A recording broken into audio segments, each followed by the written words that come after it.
తెలుగువారి పెళ్ళి ఇలవైకుంఠమే మళ్ళీ సంప్రదాయమే సౌందర్యంగా సాగుతున్న పెళ్ళి ఇది తెలుగువారి పెళ్ళి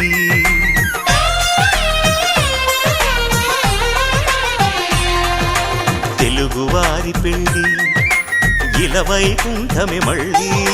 సంప్రదాయమే సౌందర్యంగా సాగుతున్న పెళ్ళి ఇది తెలుగువారి పెళ్ళి ఒకరికి ఒకరని అనుకుంటే అదే నిశ్చితార్థం ఆ నిర్ణయానికి తలవంచడమే పెళ్ళి అంతరార్థం శతమానం భవతి అంటుంది శ్రావణ మాసం శ్రావణ మాసం శ్రావణ మాసం తెలుగువారి పెళ్ళి ఇలవైకుంఠమే మళ్ళీ సంప్రదాయమే సౌందర్యంగా